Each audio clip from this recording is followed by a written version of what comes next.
Hello, and this is welcome to Inside Movies Galore. I'm the guest host tonight, Jake, joined here by our usual host, David, along with Dane, Red Raven, Katie, and Random. Everyone's Hello. saying you. Hello. Hello. Hi. Excited to have you hosting tonight, Jake. I hope it works out. I think we'll be fine. Tonight's episode will be discussing the 1998 film by director Satoshi Kon, Perfect Blue. Spoiler alert, obviously, if you watch the show, you know that we get pretty in depth and discuss many aspects of the film Okay. that could spoil it for you. So, this is your warning.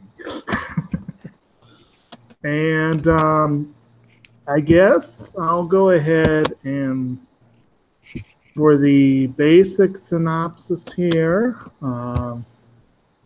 we have Perfect Blue is the first film directed by Satoshi Kon, and it's about a young ingenue, Mima Kirigoe, who wishes to leave behind her career as one-third of a pseudo-successful pop idol group, Sham, to become an actress instead.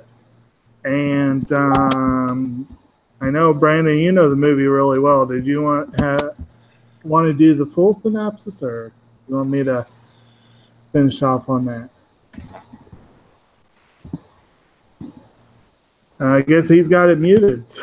Oh, I'm sorry. I say you would do a better job than I Well, would. Okay, well then I guess I'll go ahead. Basically, she gets a bit role in a recurring role in a procedural drama called Double Bind, and she announces to an audience at a very small venue that this will be her last performance. That's kind of the kickoff of the movie. And as you go on seeing her becoming an actress, doing more and more involved roles in the show, things start getting a little weird in her own life. And there seems to be a stalker, and her manager is undercutting her choices at every turn. You got people in various roles taking advantage of her, and it gets more and more blurred as to what's the real and what's not. okay. So I guess go to the individual impressions, and I will hand it off to Brandon here. I know this is not your first viewing. What is your overall impression of the film? How many times had it been, and so forth? Oh, well, this is definitely not my first viewing of it. Matter of fact, out of the two of us, we both strongly kind of suggested this one. I don't remember how I was introduced to that. I don't know whether you introduced me to it or whether I found it on my own. It could have happened either way. I was very much into anime back in those days, and I was trying to get basically anything and everything anime at the time. And this particular movie was in a totally different caliber. Okay, is in a totally different caliber than the other ones I used to watch on Sci-Fi Channel, like Lily Cat or Vampire Hunter D, basically, which were more of gore fest type films.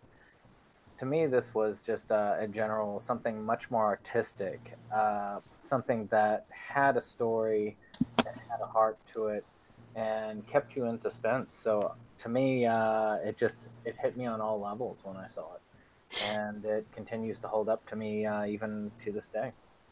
Very good. Now, I know in setting up for this, Dane, it sounded like you'd seen the film too. What were your impressions? How were you introduced to it? Well, I had seen the film before. It was, I want to say, a year. I don't think it was the same year. I want to say it was maybe early 2011. So this was during the awards, or it was either during or just after the award season buzz for Black Swan. And I remembered liking a lot of things about Black Swan, but it was always just short of amazingness for me, just because I felt like the story was really predictable, and it's largely because they gave away the ending, in the first few minutes. So, on that level, I was a little disappointed. But then I heard, oh, well, Perfect Blue is almost the same movie, but it came out in '97 and it's an anime. So, me and my friend at the time, I think he had seen it, and we found it in clip form. We found it online and just watched it in a row, all the clips in a row, and you had the whole movie. Um, and I enjoyed it quite a lot more than Black Swan because it has the same kind of conceit of the performer, the actress or ballet dancer with Black Swan, the performer of some kind under tremendous pressure whose perceptions of reality begin to blur, and the person who is being manipulated by the people around her and has to kind of come to some degree of autonomy within that psychologically fragile state. So I felt like it was just overall far less predictable, and it was also nice to see that it was adult animation, and a really good anime film. And I felt like it had a lot more going for it. Plus the fact that it came out sooner, I think it told the story better. That basic story, um, which, correct me if I'm wrong. I heard that apparently Darren Aronofsky owns the rights to Perfect Blue. I don't know if that's true or not, but he apparently says that there are some similarities with that film and his own Black Swan and Requiem for a Dream, but he denies that the movie had an influence on those films. Right. So just throwing that out there. Right. Yeah. So, Katie, is this your first viewing of? This is my first time seeing it, and actually, it's my first anime. Really? So yeah, and I think Your I first think anime ever? yeah, probably. Like, I mean, I saw. Well, no, that's not true because I've seen Sailor Moon, but I've never sat down and like start to finish watched an anime movie. And I guess I can't say that I did with this one either because unfortunately, the link that I got from David didn't work quite right, and I got cut off right at an hour. So there's still like 20 minutes of the end of the movie that I didn't catch, but I did some homework and figured out what happened at the end. So I feel I have the whole story, but I really do need to go back and watch this whole thing again. I'll definitely be rewatching it again. But yeah, for as far as like deliberately watching an anime film, this is my first time. And I thought it was a good first one for me. Just because of it kind of reads like a horror film or like a thriller, and I definitely picked up on those Black Swan vibes when I was like really confused and had no idea what was going on for a while there. And I didn't know if that was part to do with it being animation and then me having to read subtitles and sort of all that going on. And I think this has been mentioned before about how it's sometimes hard to catch everything in a movie when you're reading the subtitles. Yeah. And I'm very ADD, so it's like, oh, I forget to read and I'm just watching the pictures so I think this is definitely one I'm going to have to go back to, but because of it being a little bit hard to follow for me, but with the little homework that I did afterwards and research, I kind of, put the pieces together. So I understand it much better now. And I'm looking forward to going back and actually watching the full version. All right. So, Red Raven, was this your first viewing? Yeah, this was my first time watching it, and like Katie said, I watched the version with the subtitles, and I also found it kind of hard to follow at times. But I really appreciated, the anime was very well done, and I did look up, what the plot was afterwards, and I studied what it was about, and I understand it now, and I have an appreciation for what it was. But overall, it was, again, with the subtitles, it was just kind of hard for me to follow. All right, so David, was this your first viewing on this? This was, in fact, my first viewing on this. And without knowing what you guys thought about Black Swan, I was thinking similar thoughts, believe it or not, because it's not that I'm a first-time animated watcher. I have some of my specific films that I'm interested in the genre. Since knowing Brandon, I've been introduced to a few more. So,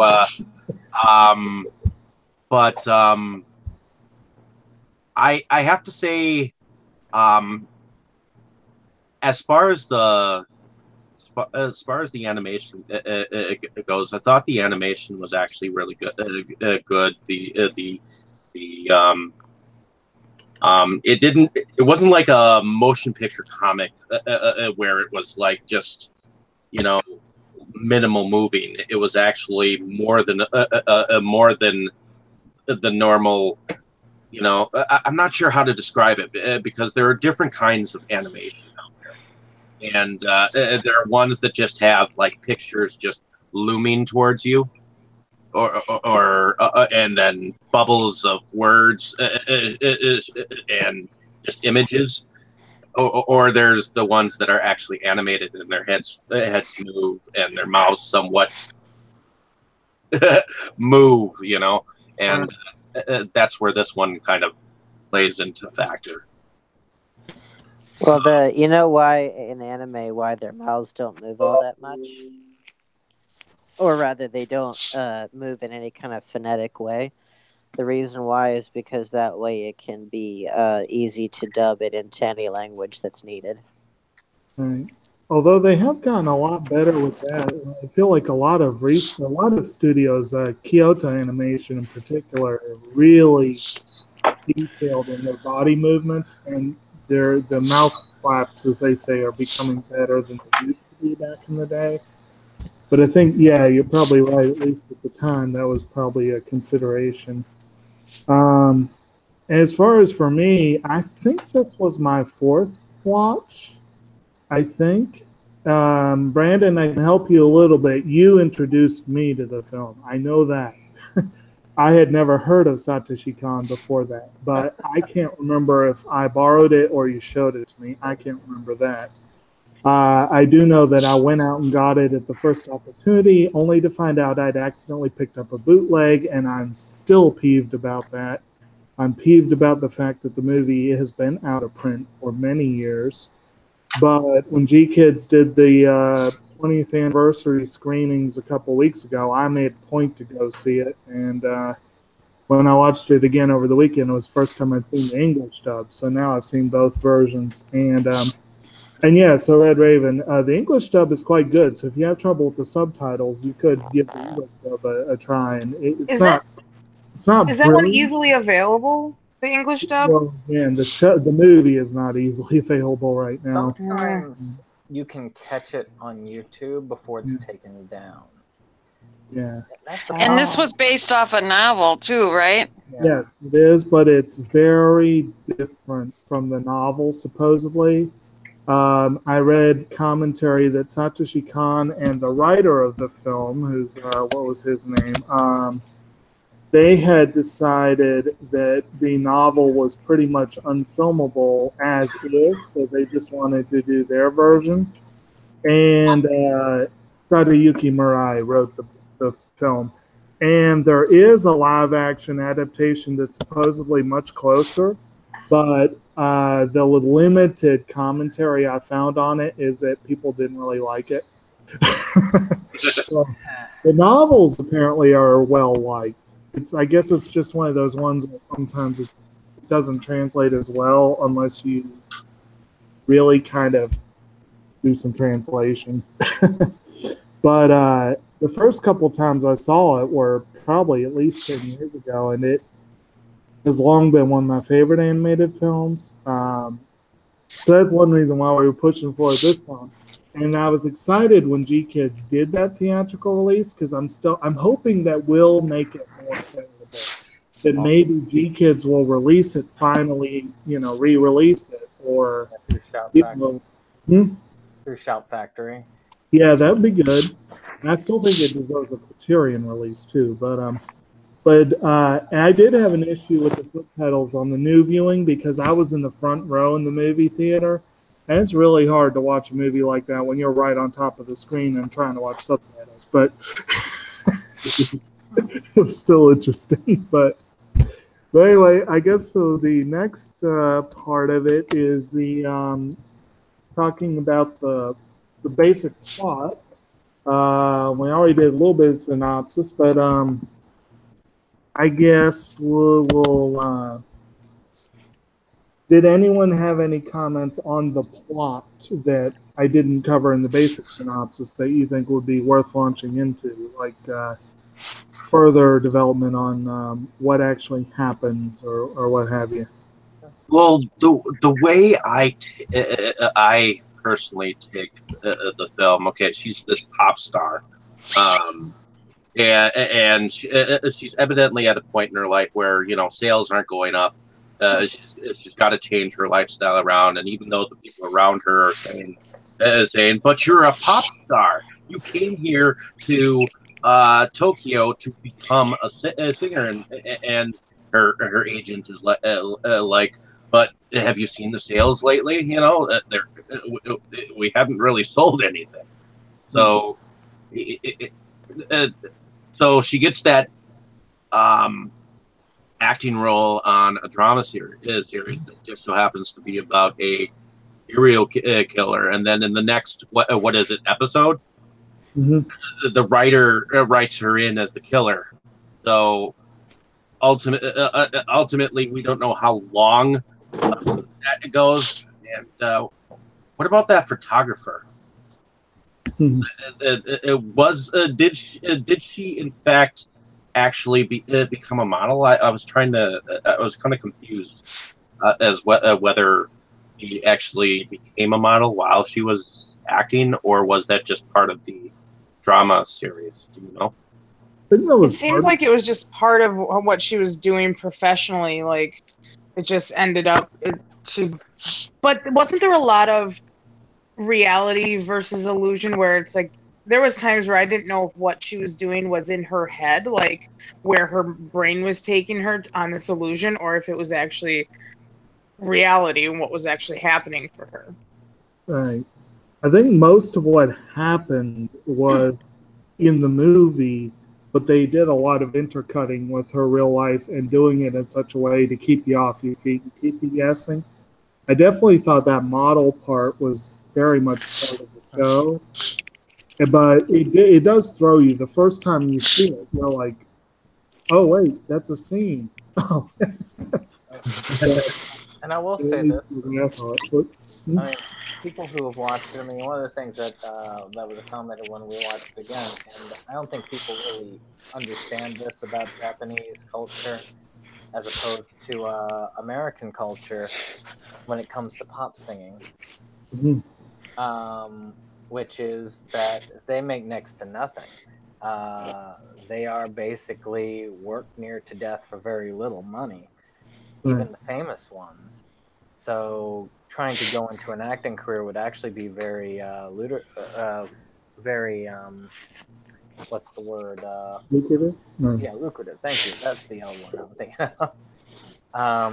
So just because I think one of the comments, why does she have such a small apartment? And it's because, she's not making that much money. Well, also Tokyo, it's Tokyo's also. You expected with the popularity that she was at in her pop star career, you expect her to have at least a somewhat decent condo in a somewhat decent area or something like that. But when she went back to this cruddy ass apartment in the middle of what looks like a ghetto.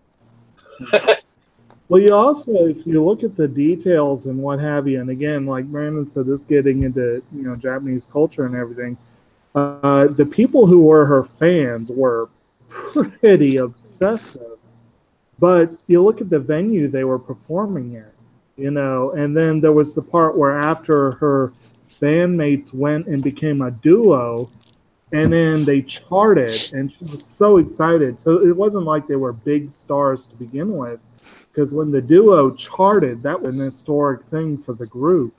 But the people who loved them really loved them. uh, yeah. So it was like, I guess you could say, almost like a cult following sort of thing, rather than broad appeal. It's not like they were the Spice Girls or something like that, where there were lots of people into it. But of No, course, a lot don't make a lot of money. Even the biggest ones don't. Look at the band Morning Musume, yeah. which is a similar concept but on a much bigger scale. Mm-hmm. Shoot, Music kind of reminded me of like something that Karen Carpenter would have sang. Yeah. Oh. Yeah. And then as far as plot, also to touch on what Dane said before, it's kind of been a recurring dialogue for the past several years. Like how much did Aronofsky really borrow from the plot of this film? And he refuses to say that he did, but it's interesting there. But as far as characters and whatnot, did anyone have any particular favorite characters or Oh, commentary? actually, well, this kind of answers that question as well as tying into what you just said before. Mm-hmm. So, comparing the lead characters of both films, Mm-hmm. Perfect Blue and Black Swan, Mm-hmm. obviously they're both performers of sorts, Right. except that there's a major difference, but besides the mediums that they're in, um, Mm-hmm. there's a big difference in terms of their characters. Um, the Natalie Portman's character in Black Swan is trying. She's trying to. She's part of the New York Ballet or whatever. So she's got a presence of some kind, but it's not to the degree of someone who's in a pop group. And in other words, she's only going to be as famous as the people in the New York area who go to see the ballet, what they're going to experience. And she's trying to set herself apart from the other girls in the company. Mm-hmm. And, so she's trying to make an identity for herself. Mm-hmm. And even if she gets that identity, it's not going to be on the same level as what happens with Mima Mm-hmm. in this story, where she's already part of a Japanese idol group, and then she's going into being an actress on TV, and she's got stalkers, she's got fans, she has all the fame and all the glory already. And so then it's about how all this stuff can be taken away or can be distorted. So it's just kind of a different perspective, and also Mm-hmm. their outcomes are different because um, Mima is able to come to a place of finding herself amidst her career change and the efforts of people around her to subvert, her dreams of being taken seriously. Whereas then with I forget her name, like her character's name, but Natalie Portman in the Black Swan, she doesn't live, but she achieves perfection, uh, as she or so she says. She's like, I was perfect, so Right. she's like trying to ascend in her eyes, and yet it's at the cost of her life.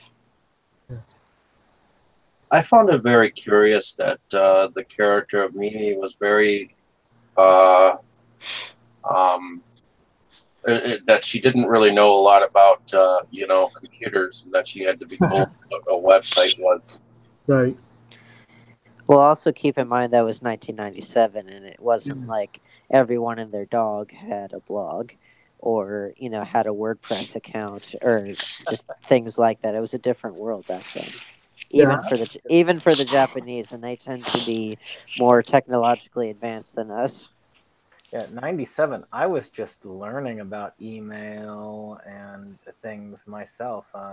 I'm probably a little bit behind in that area, but we really didn't have that advanced a computer when I was that young. But you didn't need it back in those days. Not as much. Whoa. Yeah. And that was one aspect in which the film, in a way, it's a little bit dated, but it's also kind of prescient in a lot of ways. It's like the whole thing of everyone being under a constant media magnifying glass through social media and all that stuff.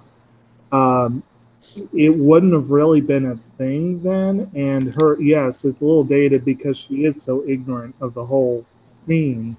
But on the other hand, the fact that media presence and it makes it kind of an effective tool in there. That whole Mima's room. I don't think we talked about Mima's room yet. That whole website kind of creeped her out, which rightly so. It would creep anyone out if they had any.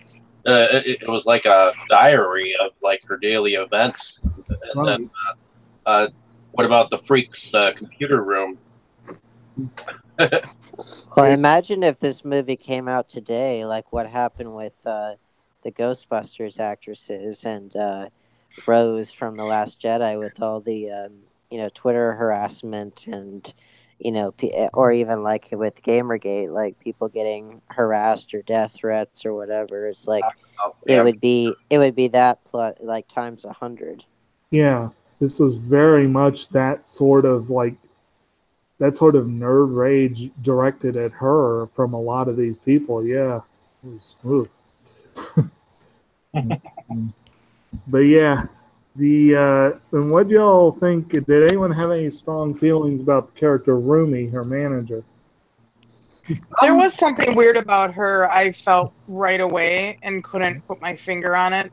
But she seemed like, I noticed what seemed weird to me was how she's supposed to be her manager, and I sort of saw her as like an advocate for Mima, and she sort of had this, like when they would talk about putting her as an actress, like clearly that's what she was set out to do, is be an actress.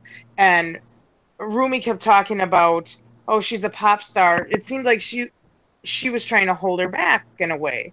It stuck out to me as being kind of odd, but yet her character was painted as being such an advocate for her that it didn't really register with me to be too suspicious of her, but something did stick out that was weird right away to me. Yeah. And same with the mom in Black Swan. Same kind of thing with a authority figure, a managerial figure who should be encouraging the person in their care, and yet they're holding them back. With the mom, you can kind of understand that a little bit easier, just because of there's a lot of authoritarian parents who hold their children back for like moral reasons or for control reasons or whatever, and I can understand that a little easier, than because a manager should ideally be trying to make their client, trying to make them into the best version of themselves according to what they want. So instead of trying to steer them away from something that they do want. But I'm sure that there are probably some bad managers out there too. Yeah. Actually, I was curious because, you see, to me, it's been so long since I watched it the first time, and I've watched it so many times now that I can't remember whether I was catching on to what was going on with the character earlier on in the film. I really don't remember if I was caught by surprise by the whole way it ended up with her or not. Did anybody get caught by surprise by that? I mean, I think I still was surprised to find out. I obviously didn't get to watch it because my the copy I had just cut off at an hour. But when I did the research, I was kind of surprised to find out about her. But then sort of those red flags made sense after, but it wasn't enough where I like suspected her. Like I always in a mystery, I always try to take the least obvious person and plug them in somehow and see how that would work. And I was coming up kind of empty with her, so I think it would help if I saw the whole movie, but I still was surprised that it was her. Yeah, I honestly can't remember. I can't remember if I was surprised either, because again, it's been a while. But the way I tend to watch mysteries, to be honest, I don't tend to watch them constantly trying to solve the mystery. I tend to just get swept up and let it happen. Well, they did have a bit of a red herring there. Yeah. I was still trying to figure out what entirely was going on through all the confusion of so apparently that he was actually experiencing like a ghost of what wanted to be, Or what she or an was. aberration, or who she was aspiring to be. Oh, as far as the where she kept seeing her old self. Correct. Right. But what I didn't get is why the creep was being haunted by her as well. Unless because of his obsession and his obsession over her. I would think Well, he would have easily been haunted by her because of his obsession. there was like a stalker, though, I thought. Yeah. That was the creep that she kept seeing in the crowd, and sometimes he was there and sometimes he was not. Sometimes he was on the set of the drama thing, and when she looked, he wasn't there. As that dude with the messed up teeth. Yeah. Yeah, there was definitely parts where it got kind of confusing. So I think that they made that guy intentionally over the top creepy as a distraction more than Yeah, anything he else. was too right on the nose to have been the killer to me. I mean, that's like basically having a guy, having a slasher movie, and you got a guy standing around a Michael Myers mask. Like, I wonder who it was. The whole time. Yeah. So you're like, it might be that guy. Nah, it couldn't be him.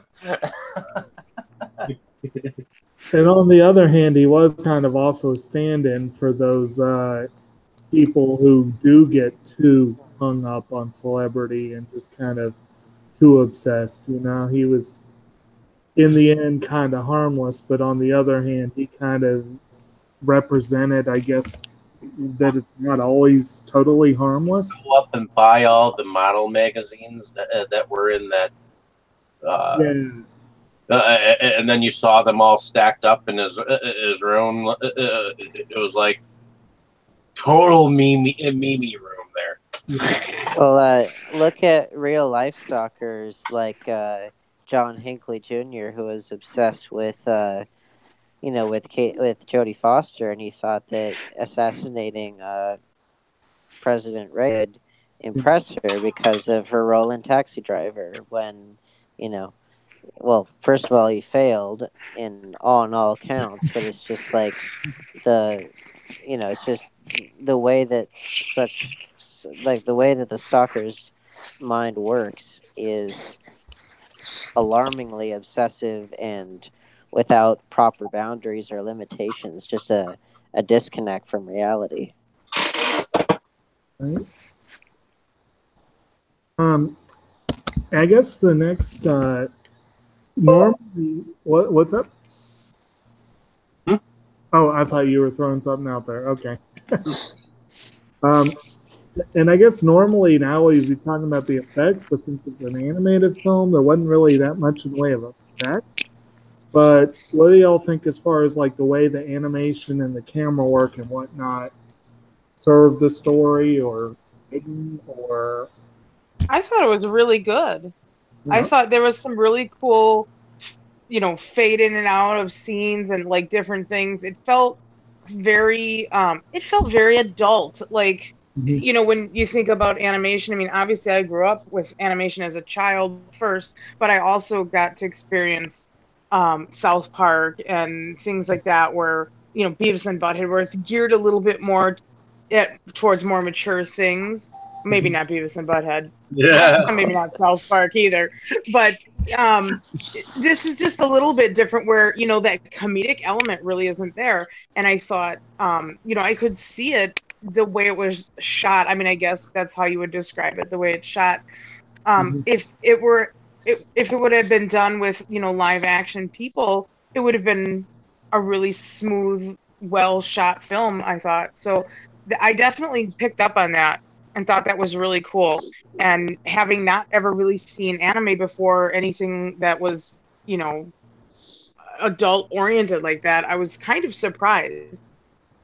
Mhm. Well, I mean, let's also be real here. In America, our culture thinks of animation as being for children largely, and so anything that is halfway decently animated or very well animated is almost always with a large budget, aimed at children. So like the big Disney films and things like that.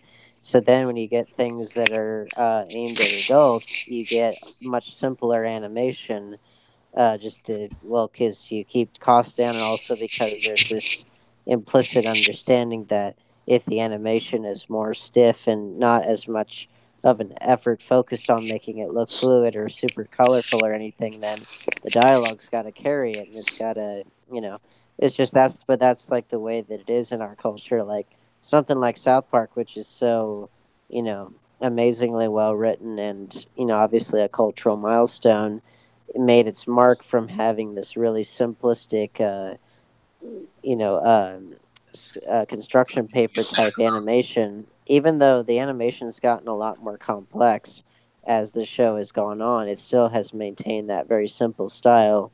But that goes down to the way that we view animation in this in and comic books and anything that's drawn in our culture, as opposed to in Japan, where they have animations of all kinds for children, for adults, and it's more accepted that as a legitimate form of entertainment in animation and in manga. It's just I think that they seem to get it a little bit easier than we do here, and I guess you could kind of blame the old school Disney cartoons and the Warner Brothers cartoons and the Fleischer Studios, how those tended to be what we would now call child oriented, even though everyone enjoyed them back then. But I don't think that necessarily helped the situation over time, because people come to look at those as children's entertainment as opposed to everyone entertainment, which is what they were originally intended to be. Right. I fully agree with, and this is one thing that's long been a big heave for me is I love animation. I really do, and it is overlooked far too often. I said earlier in passing that Perfect Blue needs to be part of the Criterion collection. Criterion put out what 1,000 films now, and you know Yeah, how they need to put anime on they've the Criterion collection. if I'm not mistaken, in that whole collection, the only animated films they've put out are the Fantastic Mr. Fox because they love them some Wes Anderson, Yes, and they do. and that's it, isn't it? I think that's it. I think there might be one more, but it's Yeah, like a French. It's like a Did you French say film or Watership something. Down? Did you mention that one? yeah, Yeah, yeah, Uh, yeah. Which is one of the very few non-Japanese films known for causing people serious emotional issues. I was gonna say that one's definitely not. Yeah, show that one to your 5-year-old. See how well that goes. For Was kids. this one getting a Crouching Tiger, Hidden Dragon kind of vibe with the rooftop scene where she was splitting and they were running around across rooftops just a little bit. Actually, it was funny when we were watching it. There was some commentary going on of why isn't she out of breath? You know who it is, and then you see Why this. didn't she die when Wow. she fell? You know, What's that? why didn't she die when she fell? That should have been like a hard fall. But it's almost funny when you see the reflection in the glass, and you're like, oh, that's what's really happening. It's like, yeah. Because she was hurting as she was moving on. It was just you just didn't see it because the reflection of both minds. Really, that's not what either person was seeing at the time. So I thought that the animation was pretty smooth at that time, and again, for the time, I mean, when did Princess Mononoke come out? This came out on the tail of Mononoke. I think Mononoke is a few months older. Mononoke was a little bit better, and I mean, it didn't quite have the animation. I don't think it had the budget really of the big ones. This one had a Mononoke budget compared to Ghibli. Because that one, and then of course the other big ones like Ghost in the Shell and Akira. I mean, those are all like, but those before what it was at the time. If you compare it to the actual movies that were out at the time around that same level, something like Genocyber or gosh, it's been a while since I've looked at these terrible ones. Or just in general, if you look at a lot of the ones that were coming out at the time, you could definitely see similarities more towards that end. Or even the first Vampire Hunter D movie. It was much better than those in that quality. Well, again, you can't really compare it to Mononoke because that had Studio Ghibli backing it up. Well, as I said, I'm talking in like the level of money. Like you said, it couldn't be that level because of the money. I was looking at studios that were similar to that, right? And so I was trying to figure out ones that were better to compare it on, and I came up with some pretty bad examples. But this one was originally supposed to be a live-action direct-to-video series. But due to, I think it was an earthquake I read, a bunch of backers had to pull out and they had to re-budget it. And they budgeted. I wonder if that's why they were announcing that there was an earthquake happening during the. Did you notice that on the news? They said there was an earthquake that had like 200 people die. And I think they did say that, yeah. Wonder. Well, of course, that's a fact of life of, anywhere in that part of the world, too. Earthquakes, it's a fact of life, so that could be part of it, too. But, yeah. And then, of course, one of the big parts, given that Mima was a pop star for a while, big part of the film was the music. What was everyone's take on the use of music in this one and all that? I thought it was pretty good for being Japanese. I liked it. Well, I know my brother and I, when we were younger, were very into J-pop because of Kingdom Hearts and things like that. So it was something that was not new to me. But again, I don't want this to be like a big comparison contrast thing, but it's with this and Black Swan, you have a heavy emphasis on someone who's involved not only in performance but in music, and it's J-pop as opposed to classical, in ballet classical specifically, but it's an interesting comparison there, except one is hundreds of years old, and then the other one is, well, maybe not hundreds of years. I forget when the Swan Lake Opera, not opera. I'm getting all mixed up. The Swan Lake Ballet. I can't remember when that was. Actually, I think Tchaikovsky was early 20th century, so maybe I'm off. Anyway, the point is that's older than say J-pop, which would have been contemporary at the time. and is still going on today. So it's an interesting comparison there. Yeah, I was kind of amused actually. I was playing some of the music to get ready for this, and the main theme, of course, it's repeated several times, is Ai no Tenshi, which translates Angel of Love. By of the members of Cham, only the one who plays Yukiko actually sings that track. The others are other. But I was reading the comments on YouTube. Some of them were kind of funny. It's like everyone's like, "It's the most kawaii song ever until you see the movie, and then it will horrify you." I like, but the whole elevator scene. What did everyone think of the elevator scene? Actually, the use of the music there. Just to the Swan Lake Ballet. Evidently, it was originally a failure, but it was composed by Tchaikovsky in between 1875 to 76, and then the ballet was premiered by the Bolshoi Ballet in March 4th of 1877 at the Bolshoi Theater in Moscow. Good to know. I couldn't remember if it was late 1800s or early 1900s, and I tend to get him mixed up with Stravinsky because they sound, Tchaikovsky, Stravinsky.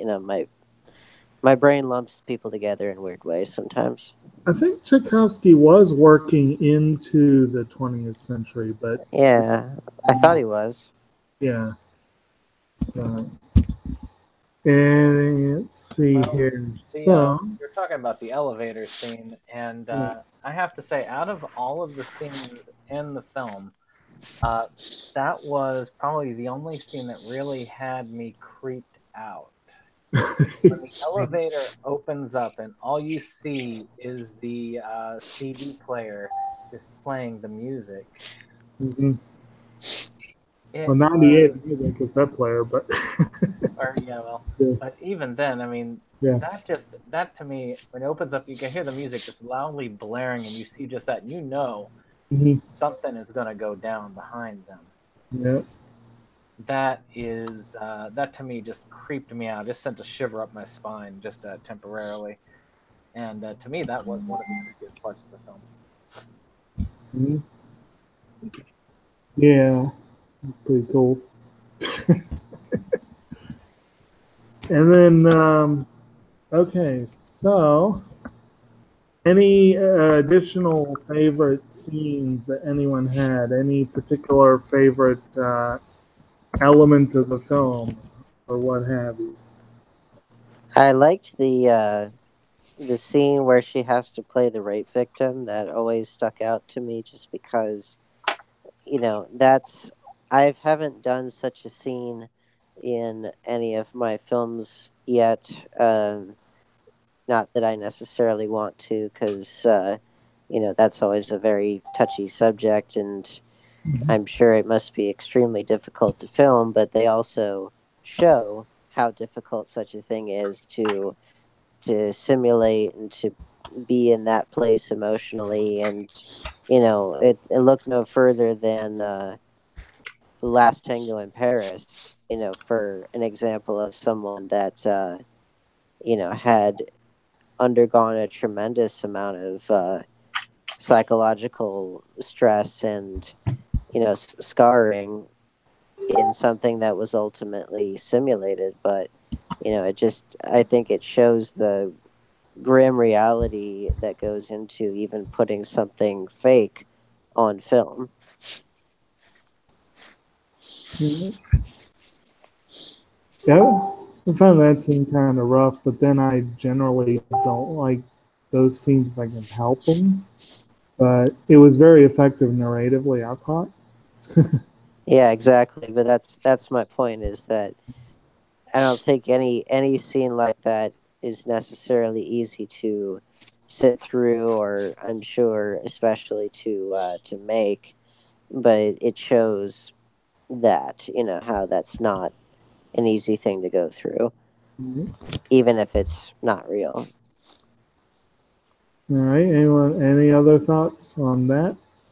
What's interesting is that before the show, I was actually looking at some of the reviews on IMDb, and some of them actually thought that this was actually quite scary.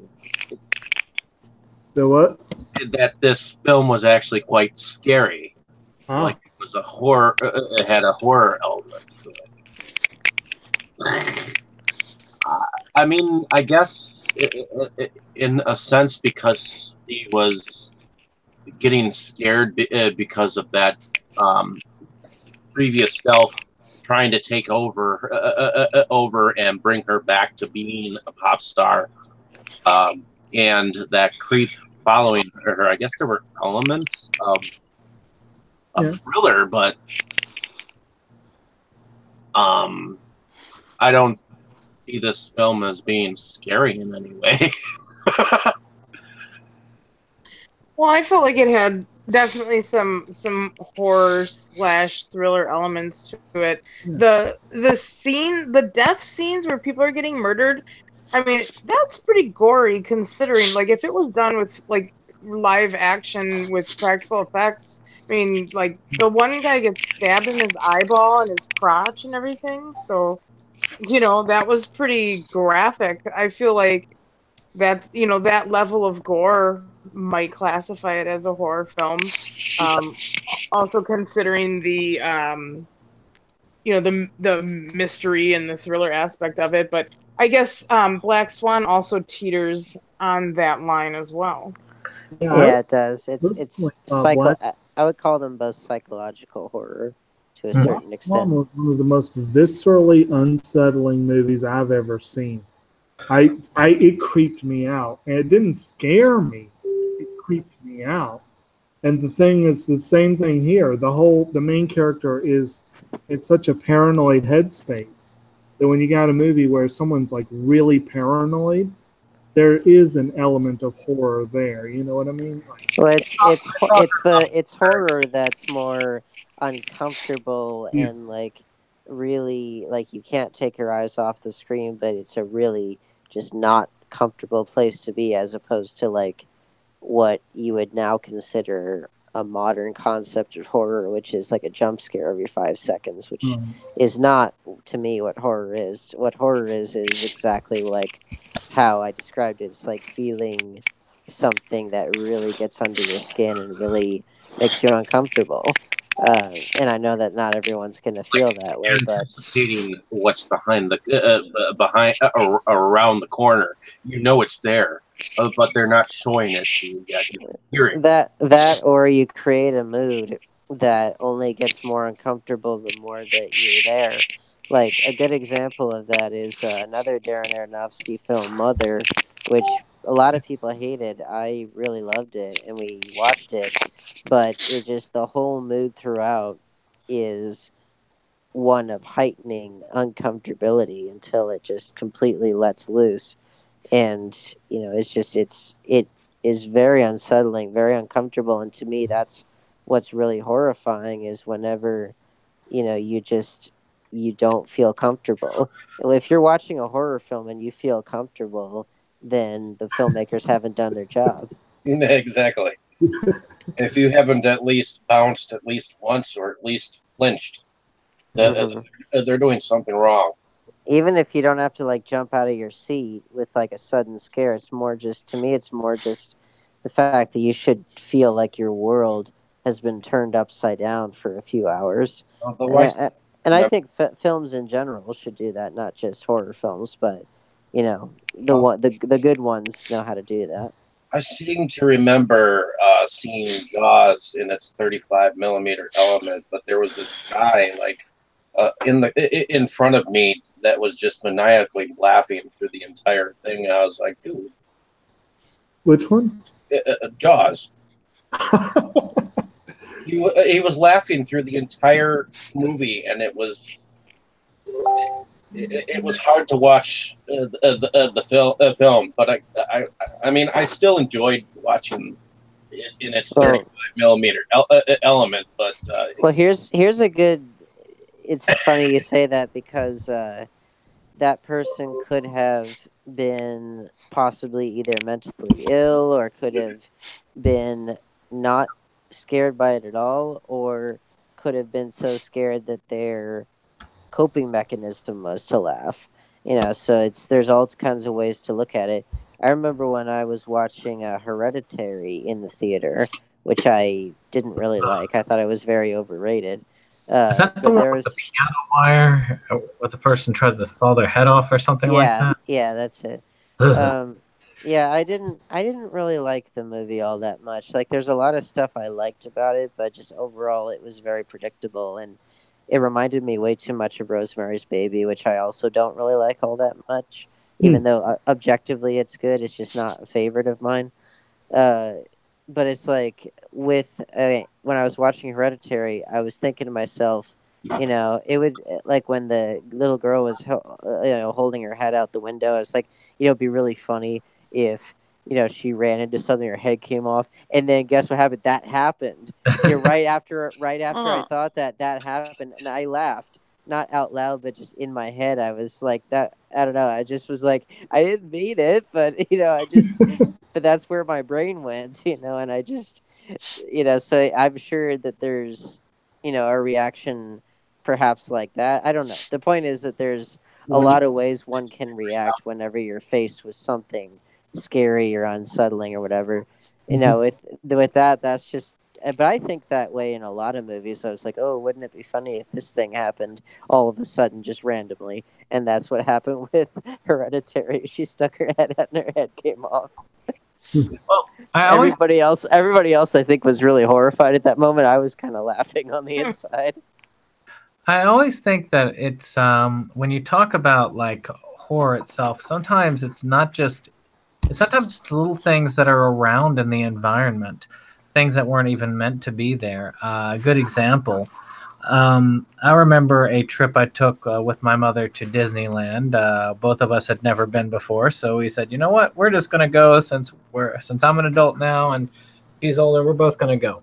So we took a trip together, and we did the what was it, the log ride. Oh, Yeah. Splash Mountain. Yeah. So of course, as you're going up to the top, you've got the two crows, the two racist crows, as they mock you on the way up to the top. And that's, it was the vultures that are mocking you on the top. The crows are earlier.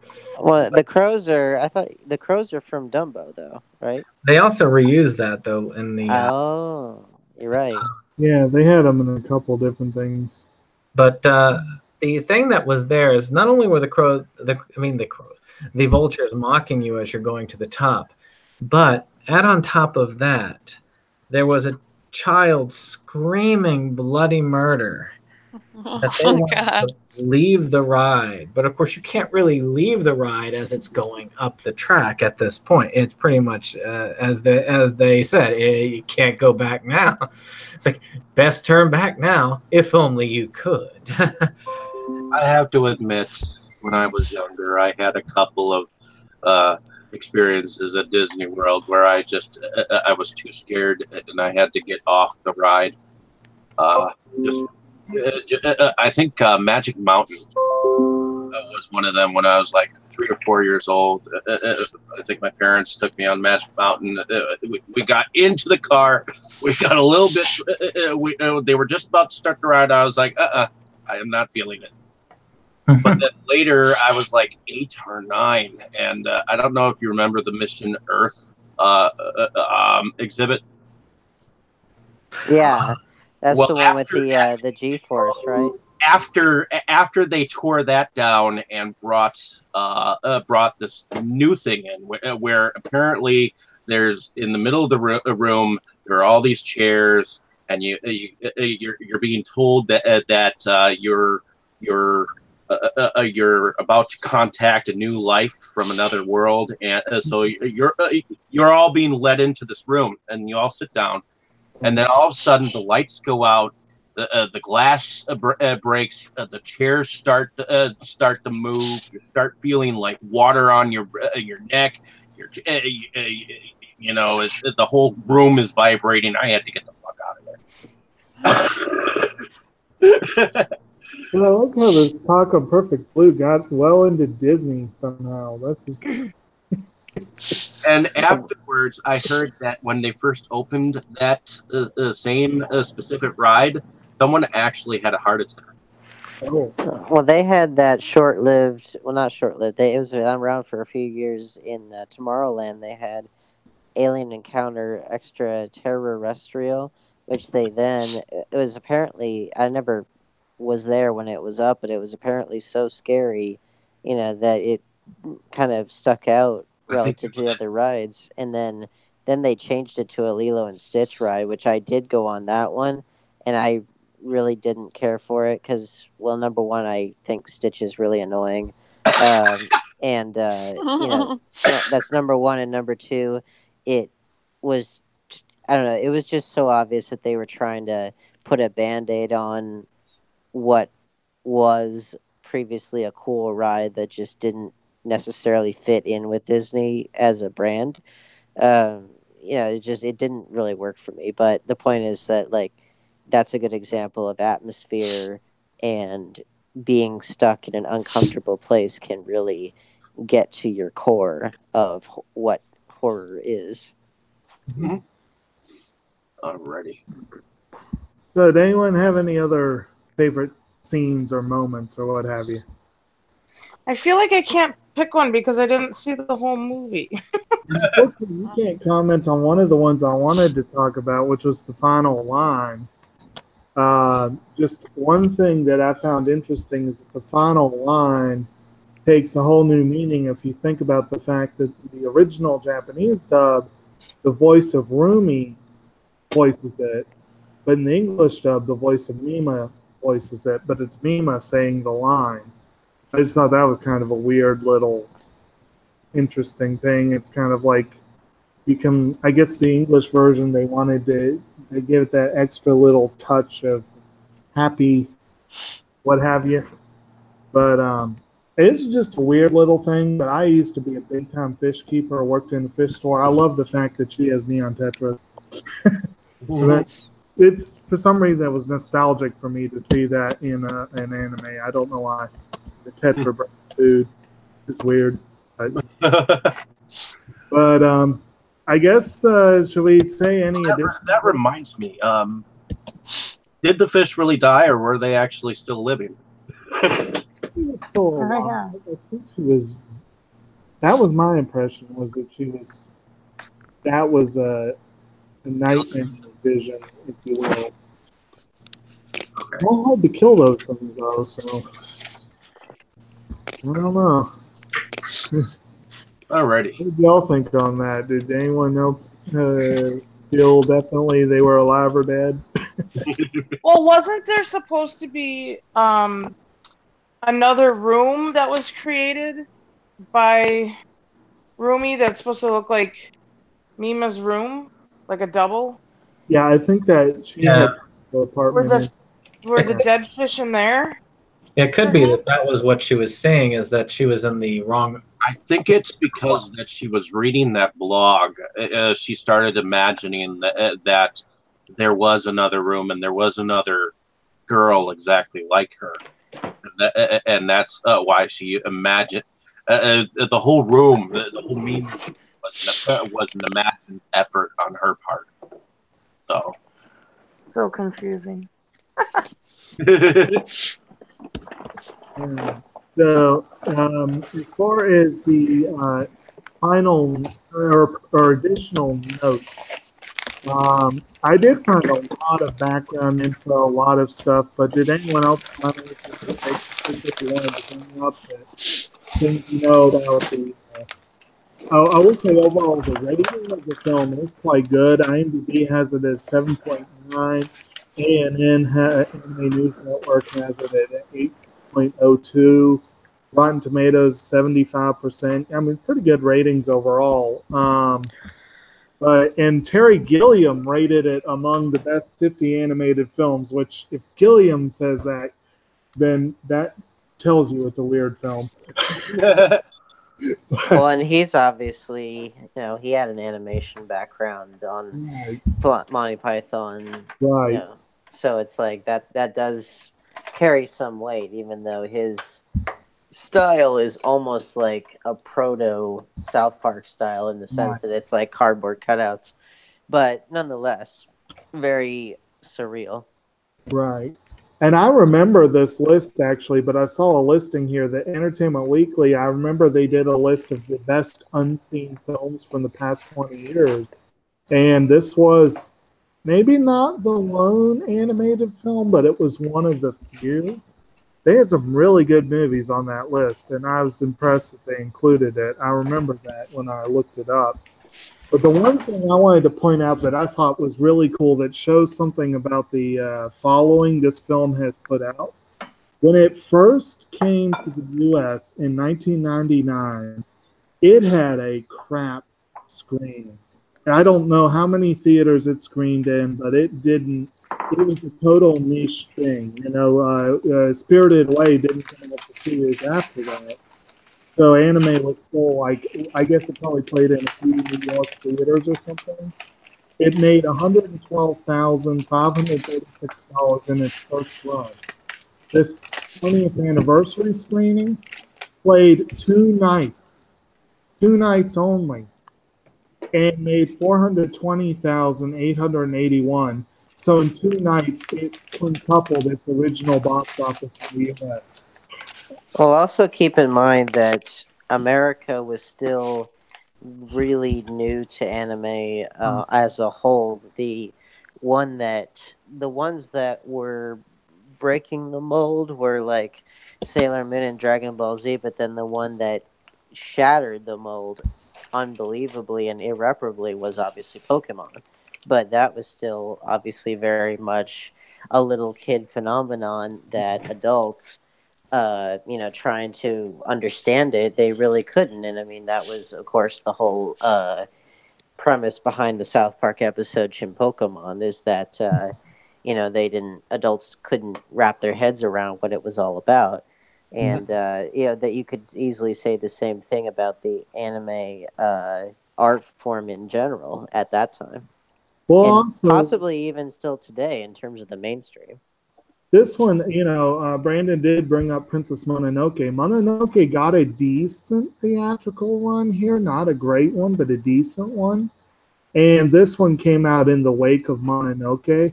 Mononoke came out in the wake of Ghost in the Shell. Ghost in the Shell was a couple of years behind Ninja Scroll, and that was a couple of years behind Akira. So there were some pretty big ones. They had at least made some waves and kind of set the scene.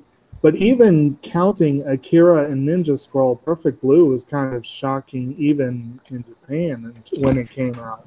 So one of the earlier ones, anime films to get, like for features to get out there at least somewhat was Little Nemo, because George Lucas was one of the people to try and take a stab at it. And a couple other, I remember the Nintendo game. Yeah, but like a couple other Americans were trying to get it out there, and so they had an appreciation for the art form long before the mainstream. And I think it did get a theatrical release. I think, but it didn't make a tremendous splash because it was still pretty early. But it did get out there. Oh, I think before Akira did, if it I'm was not a beautiful mistaken. film. Though also, if you want to take into other accounts, you look at other avenues. Sci-Fi Channel, of course, was an introduction to many of the lower budget films. Then there was also HBO was the home to a lot of early anime shows and movies. I mean, my first time watching Kiki's Delivery Service, which, speaking of Studio Ghibli, was on HBO.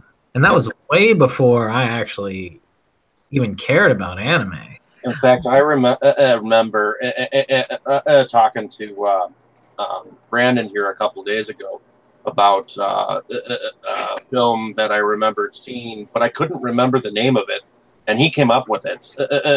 But it was on Sci-Fi Channel, and I think they were having an anime. What was it? They used to have all kinds of marathons on Sci-Fi Channel, and I think it was an animated marathon. Oh, they did like morning showings where they did like these marathons of, I mean, the one you were talking about, Lily Cat, which still haunts my nightmares. It does, doesn't it? It was kind of like it actually. Now that I went and scrolled through it just a little bit, it kind of reminded me of The Thing. Yeah, very much so. Very disturbing. Jacob, you might have a hard time with that one. I've never seen it, though. We'll find out one day, maybe. I think sci-fi is. I think that their marathon of anime at that time. I think it was called Japan Animation. Because Yeah, I think that that's what it was called prior to the correct term anime that's what coming out. introduced me to Akira and some of the other films. But this was one that Lily Cats was one that I was trying to figure out what the hell it was because I remembered bits and pieces of it specifically. And then when I mentioned it to Brandon, he was like, I think it might be this one. And I was like, okay, yeah. I mean, that one stood out, but it also that little block really did show me what kind of variety because the three that there were four that stood out with me. One was just entirely depressing because it was one that had a depressing like overall vision, and the whole thing was about a bunch of people just dying, and then they all died. But then there's I guess sort of like Grave of the Fireflies. But then there was Lily Cat, and then there was Vampire Hunter D, which was more of an action horror sci-fi, and then there was Robot Carnival, which was more of an artistic look and showed how anime can be higher art. And they also had Project A-ko, which showed comedy. Well, my first exposure to anime, not just because this is my age group, was Pokemon, but then immediately following that, or at least concurrent with that, was like Digimon, as well as Sailor Moon and Yu-Gi-Oh, and then when we got cable in the room that I was able to watch shows on, then it was Toonami, and obviously there you had a lot of shows that were primarily shonen shows, so young boy audiences, generally speaking, but they also tended to be, at least 10 years old in Japan, by the time that they would have gotten to America. Namely, I was there for the original U.S. airing of Yu Yu Hakusho in 2004, when that show had been on since the early 90s in Japan. So it was definitely old hat for them by the time that it got here. But that's what I always understood anime to be, was just because of the shows that happened to make it over here, which tended to be of a specific type. And then obviously it continued with Adult Swim, and then the anime fan base here in America just got bigger and bigger. Yeah, I didn't get into Pokemon as much as I did Dragon Ball and the Dragon Ball Z generation. Yeah, well, that's because Pokemon was more, at least where in Milwaukee, at least where I'm from, was more of the trading card game. Yeah. Where it kind of was like Magic the Gathering, and you could trade them and play an actual role-playing game, Oh yeah, well I grew up with all of it. Obviously the trading card game, the anime, manga, some of the figures, and obviously of course the games, without which there would be none of that. But I was a part of the giant wave of Americans first getting exposed to anime on a large scale like that. And so I've seen it only grow and grow. And the nice thing is that we live in a world now where films like Perfect Blue can be accessed by, Americans because obviously because of the internet and just ease of importing media like DVDs and stuff, or even like Crunchyroll being able to watch first run animes, anime shows broadcast first run in Japan, being able to watch them like right after they air, Right. in America, which is unprecedented and is obviously a huge deal for any anime fan.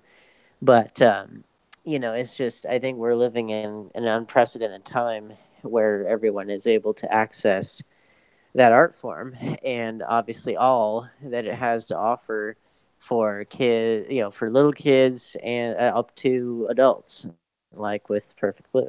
Mm-hmm. Well, and as Brandon and I have realized, animation is very still much alive. Oh yeah. As I introduced him to a Finland animator not too long ago, so, which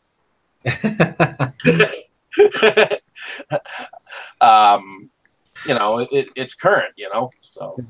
I don't know that I've seen any Finnish animation, but that'd be you definitely see a lot out there. You got Tom Moore up in Ireland doing some really, really awesome stuff. You got the French Canadian productions like Triplets of Belleville and whatnot. And don't forget Aardman Productions from the UK.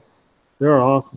But they did Chicken Run and Wallace and Gromit and things like that. I absolutely love their style. And of course, Perfect Blue was basically the start of a brief, criminally, unfortunately brief, but brilliant bit of animation. Satoshi Kon, this was his first feature film.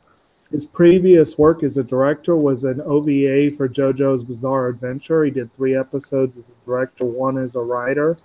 Perfect Blue, he didn't write. Those are the only things he didn't write that he directed. But he went on to make Millennium Actress, Tokyo Godfathers, Paprika, and the short series Paranoia Agent. And all of them are absolutely classic, phenomenal, adult stories. They are not for kids. And all the themes that you had in Perfect Blue of reality versus illusion, he really dived headlong into that with Paprika and Paranoia Agent. Well, and think about this while you're speaking about that. Think about this. You have Satoshi Kon, you have Mamoru Hosoda, Yes. you have Hayao Miyazaki. You've got all these great artists Akatoshi. that are you got all these ones that you can name that are all working in these artistically rich, kind of mature art forms within anime, with different subjects and things. And then you think about what we have in America for animation that's at all mature, and the only one you can really think of is Ralph Bakshi. But anything else that's for an adult audience, the animation tends to not be all that good in comparison. Stuff like a Family Guy or South Park or whatever. I mean, the whole idea of that is that it's relatively simplistic, even though obviously they've all kind of grown and expanded a little bit, but the base nature of it is that they are what we in America think of as cartoons, which is not necessarily the same thing as animation. A cartoon is very specific.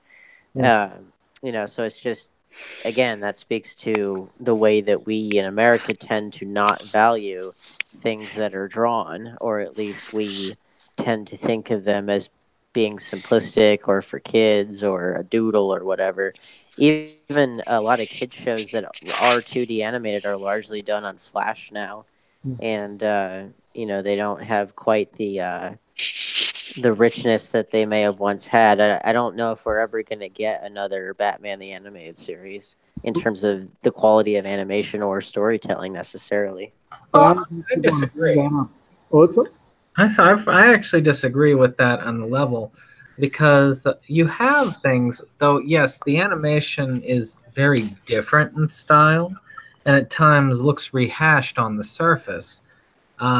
Shows like Adventure Time, Mhm. or Steven Universe, or even one of my favorites, Star versus the Forces of Evil. They borrow from several types of sources, but they address a lot of issues that go across a wide population. And I do think that animation is not necessarily dead, but of course, I do think that the storytelling is evolving. Would you say that those shows, though, are more good or well known in terms of their storytelling abilities over, say, the art style, which of course is subjective?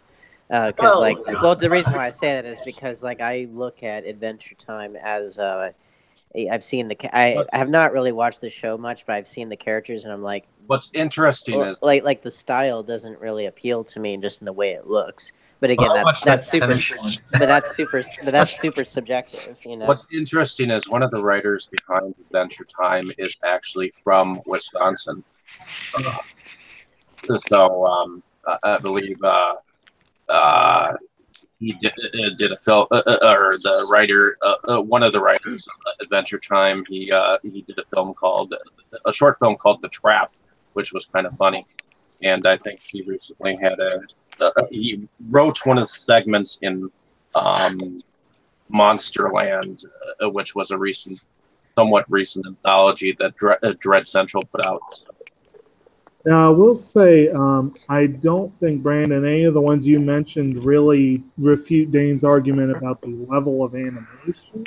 Yeah, that's what I was trying to get at, because any show can have a great quality of writing, but not be all that well produced. I mean, case in point, there's a lot of the Twilight Zone isn't all that well produced, even though it's got great writing. A lot of the original Star Trek, the original series, isn't all that well produced, even though it's got great writing. Yeah, and the same goes for animation too. Some of the American animation series like Vanguard Ace and Gaking, and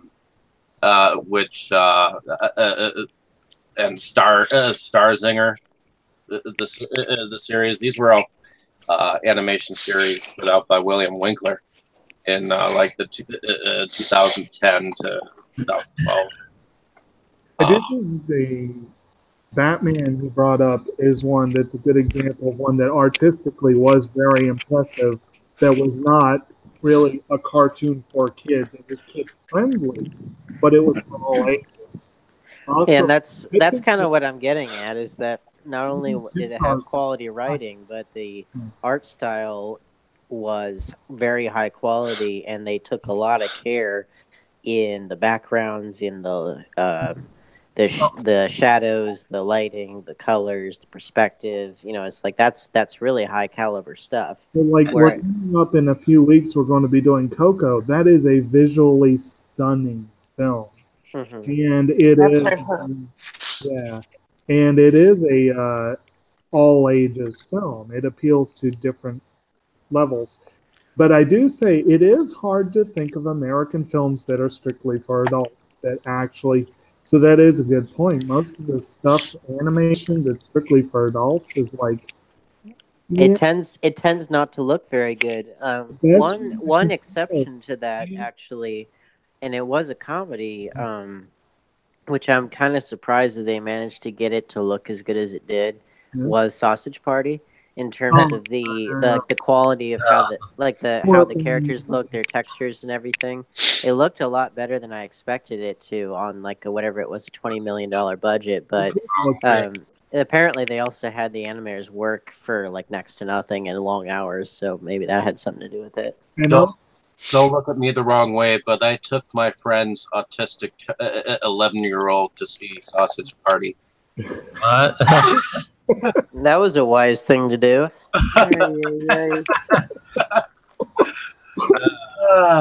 Well, actually, I disagree with the point, though, as far as quality of animation. And even, as somebody who was around at the time and already had been experiencing and watching animated shows, the style of Batman the Animated Series was jarring, and in a way, the Batman, to me, at first, I didn't like it. I did not like the look.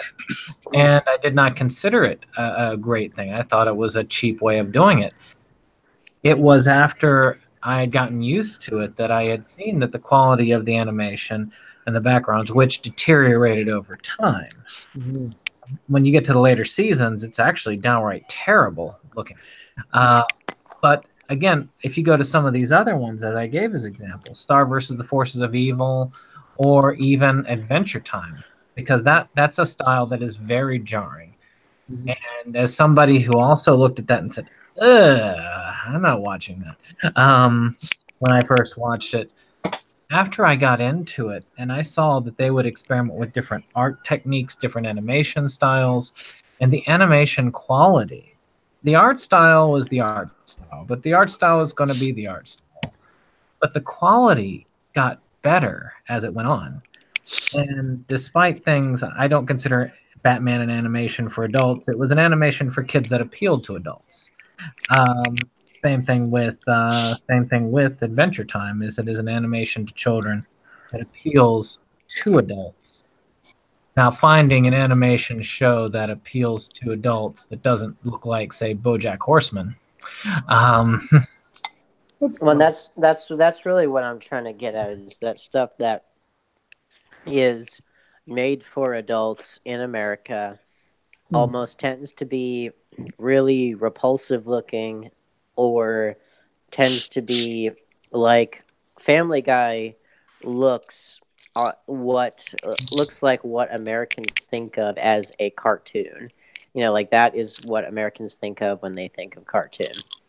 Like if it wasn't for all the stuff that would be able to be printed in a family newspaper, like just the style of the way that those characters are drawn would fit in the funny pages of a newspaper. So like that's what we think of, and that's kind of what a lot of animators were sort of decrying, the some simplifying of adult animation, because it, and I don't know if we're ever going to have what we did have for a while with what Ralph Bakshi was doing, trying to raise the bar a little bit. I think animation has like when they first adapted animation to be with live action, like with movies like Cruel World, or the Phantom Toll Booth, or things of that nature. What do you think of those animation aspects? Which I really love Cool World. I think it's a very underrated, underappreciated, not really well understood film. Well, see, now that's a good example of what you were talking about, though, is, yes, I do believe that animation for adults used to be of higher quality, but you have to go back farther. Like I said, Batman the Animated Series, I can't count like that because it was produced to appeal to children, but also to appeal to adults as well. Whereas other films, stuff in the 70s, like your Fritz the Cat, like your gosh, what was that one? The really racist looking one, but Coonskin. Yes, the animation was very experimental, but you could tell that the quality was there. You could tell that people put their heart and soul into this. And and Ralph Bakshi's Lord of the Rings too. And that quality is just there. And then, of course, what wins the short film animation this last year? Dear Basketball. There's the peak of adult American animation, perhaps. No, actually, though, I did think of one example of a beautifully animated series that is just specifically for adults, but it is very heavily influenced. Aaron Magruder has gone on the record that the Boondocks anime influenced. And that was one that very much has a high production value, at least the first 3 seasons. I've heard the 4th one sucks. I haven't seen it. But I enjoyed all of them. What's that? I enjoyed all of them. Yeah, I really like the Boondocks, particularly not just for the writing, but the animation particularly like I personally would classify that as an anime. I mean, the style looks like anime. It feels like it. It just happens to be about American, like distinctly American subject matter. But like stylistically, if you were like, you could easily dub that into Japanese, and you'd be like, "Oh, look at that! It goes right alongside Inuyasha and all these other things that are airing on Adult Swim." Or one that's widely considered an anime that kind of fits in the same theme. You know, technically, I think Afro Samurai was a European, American Japanese co-production, Mm-hmm. kind of an anime, but you know, so that was another one that was visually, it was much rougher, much grainier, but it was visually distinctive and impressive, and definitely for adults. But Mhm. Well, probably just for comparison's sake, Yeah. look at a lot of the DC animated direct-to-video films, some of which have gotten now into R-rated territory. those are You look at those in terms of their animation, and then you look at Batman Ninja, which was made in Japan, with a Japanese crew and everything, and the quality of animation just blows every single other one out of the water. I'll be watching that one soon. But yeah, some of them like Suicide Squad Hell to Pay was really good. Judas Mm-hmm. Contract was really good. Assault on Arkham was really good. Under the Red Hood. These did have high quality animation Mm-hmm. budgets. They really did go all out with those. But you're right. Some of them were decidedly adult, and some of them were more borderline. But yeah, that's But even the ones that are really good mhm, within that mold, you look at something like Batman Ninja, when the mhm. quality of animation is just leagues ahead. Not to mention the high wattage cast. Most of the people in the original dub were like people who are stars among anime fans. Like they had some big names in that one. But Mm-hmm. anyway, we're probably time to wrap up, right? I would imagine. Anyone I have think we've done a lot here. We've covered a lot. Yeah. anyone Well, have any particular? because this was our entrance into anime. I think we were allowed a bit of leeway into going into some discussion on animation. So Yeah, I mean, I think it's important to talk about because anime is a legitimate art form in Japan. They treat it with respect. Same with manga. They treat it with respect. Adults and children consume it just as much as they would live action stuff. And then in America, there's still this prejudice against, from the mainstream, there's still this prejudice against comic books, animation, things that are drawn, or animated in some way. I would lump video games in there as well. Despite like the huge numbers of people that enjoy these things, the art form itself is not really respected Yeah. to the degree that it needs to, despite the mass consumption of these things. So it's important to point that out, how this whole other society can appreciate the art form in a way that we can't seem to do.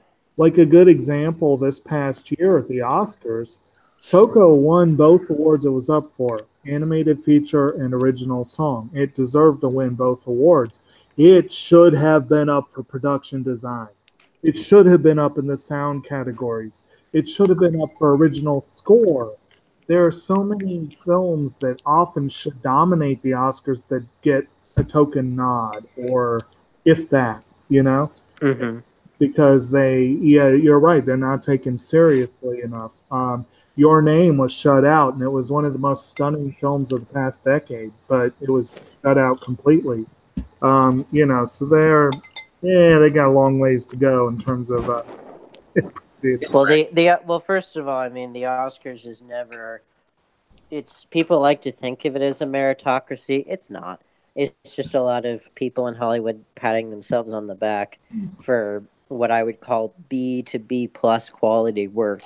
Um, and it tends to be very Some, specific kinds of movies that get nominated, and anything that falls out of that mold tends to get ignored, and especially stuff that's like actually daring or actually shocking or actually groundbreaking tends to get pushed aside for stuff that's really safe. And I think the public's getting sick of that, which is why they're not watching. And, then of course they try to be all relatable with the quote unquote popular film category that quickly got scrapped. And, so it's like you're just out of touch, All right. So I guess we'll go ahead and do the wrap up then, I guess. I'll start with Red Raven. Where are you from? What you do? Yeah. I'm Red Raven, and I'm from Lake Geneva, Wisconsin. And I book shows in the Milwaukee area. And I'm a dead girl at Deadger's Dark Coffin Classics. All right. And Katie? I'm Katie Cadaver. I'm from Milwaukee, Wisconsin, and I'm a body positive horror artist and alternative model. You can find me on Patreon and on Instagram. My Instagram name is Third Eye Open. That's 3RDEYE0PEN. I'm also the makeup artist for horror punk band Rat Bat Spider. You can find them all over the internets and also on Bandcamp. And I'm a dead girl for Deadger's Dark Coffin Classics. And you can find us on Facebook and Vimeo, DDCP. I perform and produce for Grindhouse Tees Burlesque Productions. And we are on Facebook. And we will also, this Saturday, September 29th, we'll be in Rockford, Illinois for the Psychobilly Nightmare Freak Show, which is the kickoff at the kickoff of the season at the Hopper's Haunted House, and that's in Rockford, Illinois. We'll be doing a few sets for the evening entertainment at that show, and then you can also catch us for my birthday show on Saturday, October 20th at Frank's Power Plant in Bayview. And we're going to have a really fun lineup of bands that night. My friends Night of Cups will be debuting, and my metal buddies Primal Enemy. We also have the Living Dead Kennedys from Chicago, and the Radiations, also from Chicago. It's a $6 cover, and we start at 8 p.m. So come out and celebrate my birthday with me. I would love to have you. I'm also an editor for Movies Galore of Milwaukee. I've been working on making this podcast better, which includes people not making loud noises on the other end. All right. So we've been working on a script for the podcast and getting our October movies lined up. We're still voting on what those are going to be, but we've got next week lined up already, and that's going to be Buyo Omega, which I'm super excited about and hoping that maybe I'll get to host the show next week, since Buyo Omega is like my new favorite movie and a really exciting pick for me. And also I am a Tromet with Troma Entertainment, and I wanted to give a shout out to one of my fellow Tromets, Veda Callisto, who has her show out right now. It's actually streaming on Amazon Prime. It's called Blanket Fort, and it's a wacky original web series with all kinds of different fun little. I haven't gotten a chance to watch everything yet, but there's all kinds of fun little comedic skits, funny commercials, interviews, YouTube videos, all kinds of fun stuff. And they have 10 episodes right now streaming on Amazon, and then you can find the rest of it at their website, which is blanketfortlife.com. It's also on iTunes in the US and the UK, and can also be streamed on Roku and Kodi worldwide. So check out Blanket Fort. Right. Is it about a fort made of blankets? Well, you might know what it's about if you were listening instead of playing video games. And by the way, Dane, where Yes. are you from? Say it again. Introduce yourself again.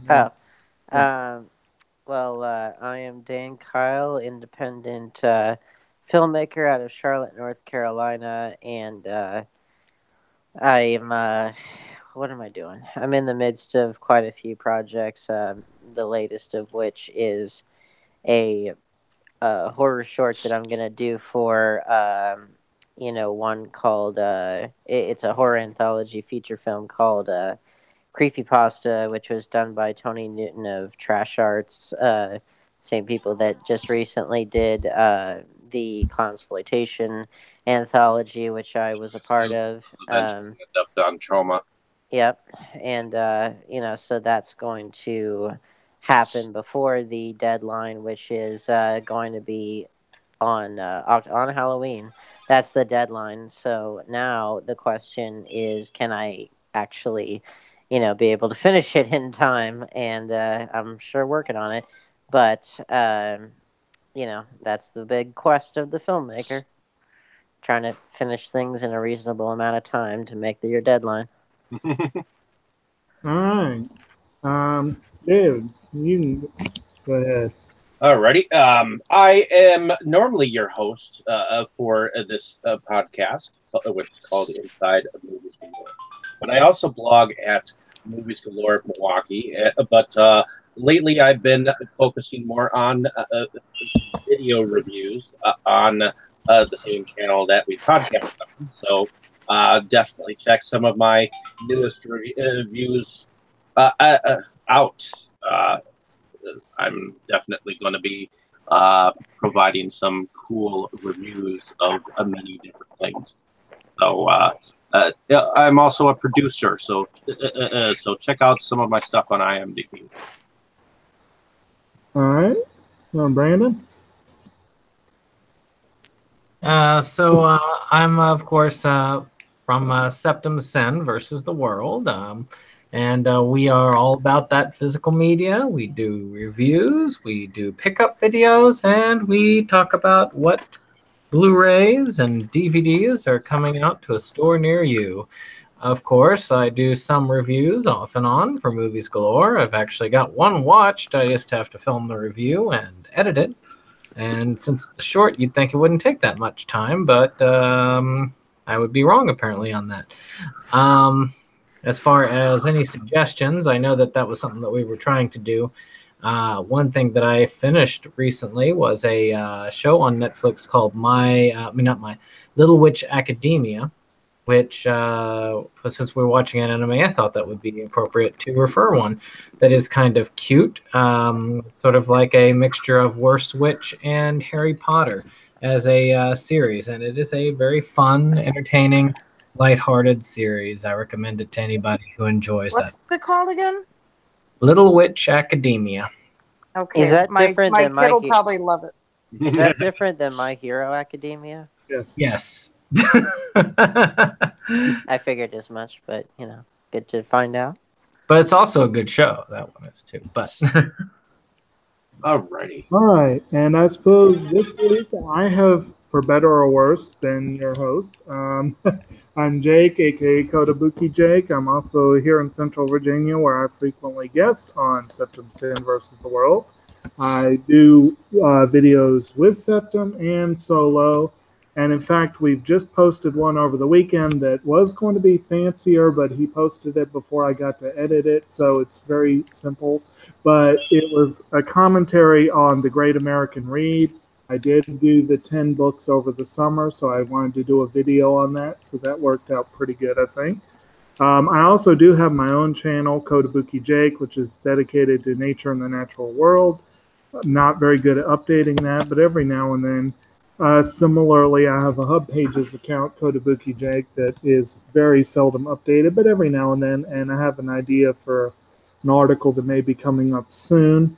I do apologize for not doing the recommendations. If anyone wanted to throw some in before we go, then feel free. I didn't really think on that, but one that, again, as far as with the topic being anime movies that are very important, high-quality films, I would definitely recommend Your Name, Only Yesterday, The Girl Who Leapt Behind. There are some really excellent Summer Wars, very excellent films out there. Summer Wars was a major influence on Ready Player One, according to Ernest Cline.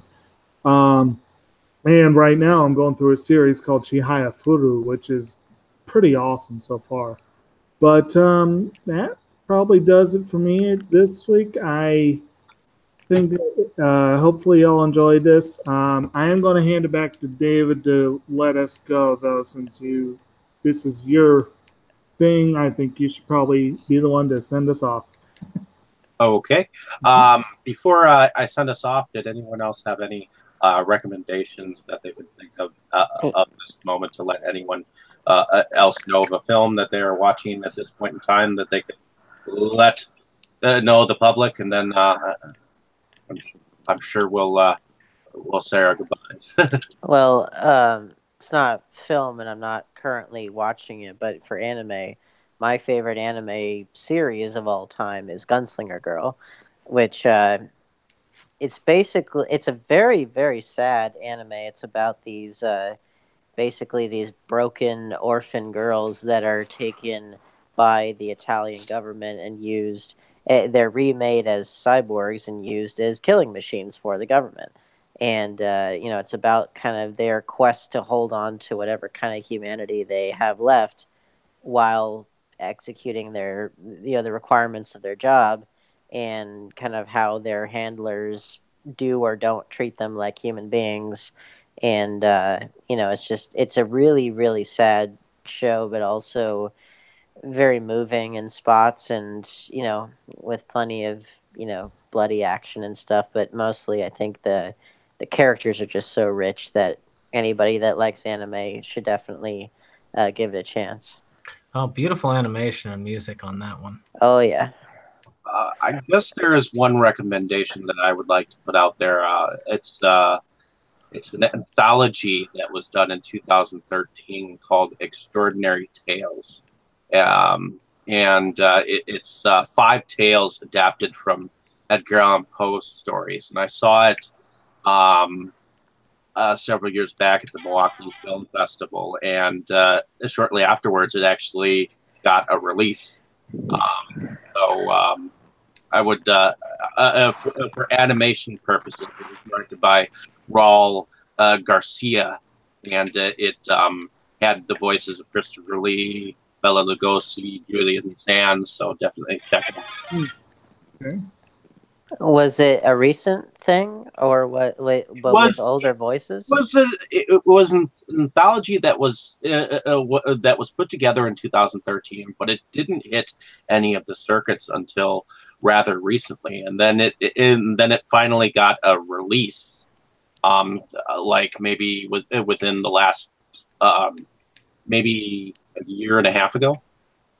So, it's always interesting whenever you see those kinds of roles that pop up, many years later. Like Vincent Price's last film role ever was a voice role in it was called Arabian Night, or it was released on home video as whatever that was called, The Thief and the Cobbler, but released theatrically as Arabian Night. And that was his last role ever. That was in 1993, and he had died, I think, in 1990. So it's kind of weird to see that. And actually, Marlon Brando's last film role ever was in a animated film that has never seen the light of day, and it probably never will. And it's interesting to see it will be interesting to see if that actually comes out sometime. Probably won't, but hopefully it will. Well, you never know. I know that the Nutcracker Fantasy, which was for many years not on any physical media except for a VHS, Brandon actually told me about its release, and it was a Russian fairy tale mixed with Japanese anime. What we would consider like rank and base style animation. So,